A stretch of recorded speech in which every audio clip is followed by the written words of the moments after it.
boxing fans, to another great show with Sean on Boxing. It's true, Tank Davis fans are the weakest link.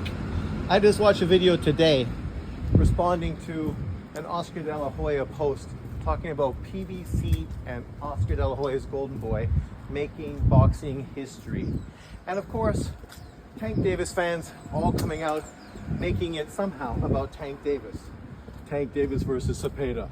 Tank Davis versus Ryan Garcia fucking 2. Oh my God. Like, that's a fight anybody would buy. Like, that fight is guaranteed to do fucking less numbers than the first fight. Because who fucking wants to see that? And what weight are you gonna have that at? How much are you gonna drain right now for this fight? Like, come on. Like, that shit is pure fucking comedy gold. But this is how obsessed these fucking ridiculous fucking Tank Davis fans are. The world literally revolves around Tank Davis. And of course, John will say, oh, I'm hating on Tank Davis. This has nothing to do with Tank Davis. This has to do with ball-licking, fucking dick-riding fucking YouTube channels that literally only talk about Tank Davis consistently. And then literally hate on other black fighters in the process. But that's okay, right? You don't mind that. Yeah, that's okay. They can hate on fucking Haney, Shakur, fucking Bud Crawford, everybody else, that doesn't matter. As long as they're dick riding fucking Tank Davis. The reality is, Tank Davis is a great fighter. I still have him on my pound for pound list. So I'm not hating on him. The problem with him is the things I said came true.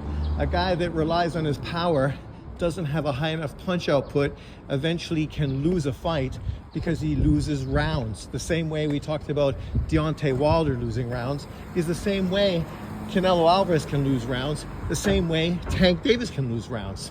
These guys just have too little punch output. If they don't land big debilitating shots, then they can be outlanded, outworked, outfought, and lose rounds, eventually losing fights. If you were reading Oscar De La Hoya making that post, it seems pretty fucking clear and pretty obvious what he's talking about. And we'll see if I'm proven correct or not. But obviously, if Oscar De La Hoya is talking about making history, working with the PBC, what he's talking about is a potential fight between his unified cruiserweight champion, Zurdo Ramirez, and of course, newly crowned email champion at light heavyweight, David Benavidez. This is a fight that was already discussed and talked about with regards to Benavidez and what he was going to do moving forward.